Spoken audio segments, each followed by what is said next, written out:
আচ্ছা, পিরিয়ডের আগে যদি সাদা স্রাব আসে তাহলে তোমরা কি করে বুঝতে পারবে যে তুমি গর্ভবতী হতে চলেছো কিনা?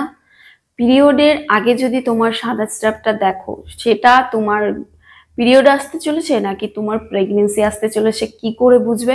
আজকে ভিডিওতে তোমাদের জানাবো পিরিয়ড আসার আগে যে আমাদের হোয়াইট ডিসচার্জটা হচ্ছে সেটা কিসের লক্ষণ, প্রেগনেন্সি নাকি আমাদের পিরিয়ডের লক্ষণ। সমস্তটা আজকে তোমাদের এই ভিডিওতে জানাবো। তোমরা কিন্তু অবশ্যই ভিডিওটা মনোযোগ দিয়ে দেখো, একদম স্কিপ করবে না, তাহলে কিন্তু অনেক কিছু মিস করে যাবে।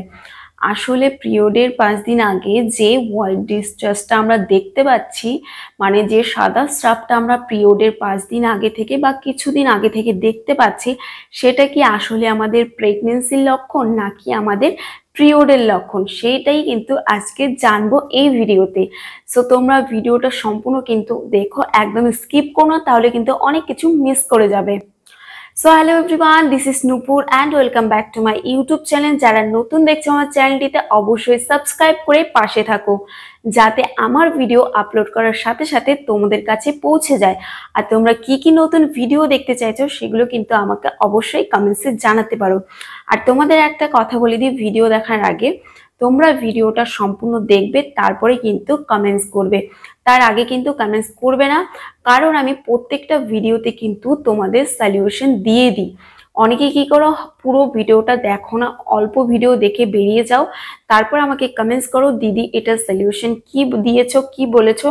তখন আমি কি বলবো বলো তোমাদের? তখন তো আমি প্রত্যেকটা ভিডিওতে কিন্তু যে টপিকে কথা বলছি তার কিন্তু সলিউশনটা আমি সেই ভিডিওতেই দিয়ে দিই। তোমরা যদি পুরো ভিডিওটা না দেখো তাহলে আমি আর কি করতে পারি? তাহলে তো আমার আর কিছু বলার নেই।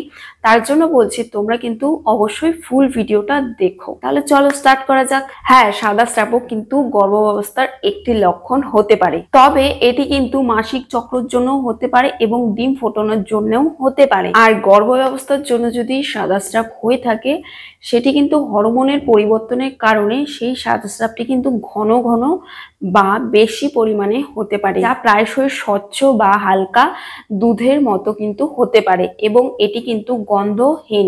গর্ভাবস্থার আগের দিকে আমরা যেসব সাদা স্রাব দেখতে পাই, স্বাভাবিক একটি কারণ গর্ভাবস্থায় প্রথম দিকে হরমোনের বিশেষ করে ইস্ট্রোজেনের মাত্রা বৃদ্ধি পায়, এর ফলে কিন্তু ঘন ঘন সাদা স্রাব দেখা যায়। তাছাড়া সাদা স্রাবের রং তো বলেছি হালকা স্বচ্ছ দুধের মতো কালার হবে সাদা, আর গন্ধহীন মানে গন্ধ ছাড়া থাকবে, এটিতে কিন্তু কোনো গন্ধ থাকবে না। যেমন মাসিকের আগে অনেকের সাদা স্রাবে কিন্তু গন্ধ থেকেই থাকে, আর প্রেগনেন্সি যাদের সাদা স্রাবটা দেখা দিচ্ছে তাদের কিন্তু কোনো গন্ধ থাকবে না।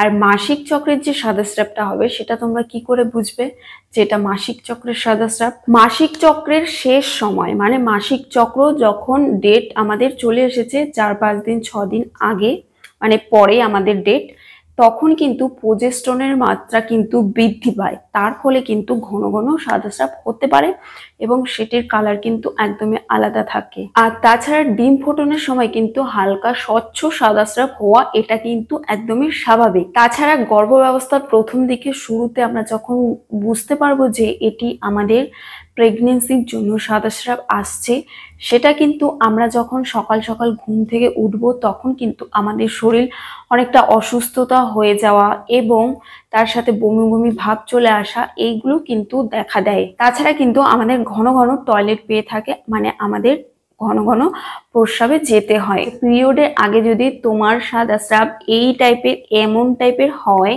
বা তোমার শরীরে যদি এইসব অনুভূতি হয়, তাহলে কিন্তু অবশ্যই তুমি গর্ভবতী হতে চলেছো এবং এটি কোনো চিন্তার কারণ নেই। অবশ্যই এটি পিরিয়ড হচ্ছে নাকি তোমার প্রেগনেন্সি আসছে সেটা কিন্তু তুমি নিজেই বুঝতে পেরে যাবে। আর এসব সিমটম যদি দেখা দেয় তাহলে কিন্তু অবশ্যই তুমি গর্ভবতী হতে চলেছো। তো আজকের ভিডিওটি কেমন লেগেছে অবশ্যই কমেন্টসে জানিও। সবাই ভালো থেকো, সুস্থ থেকো। আজকের মতো টাটা।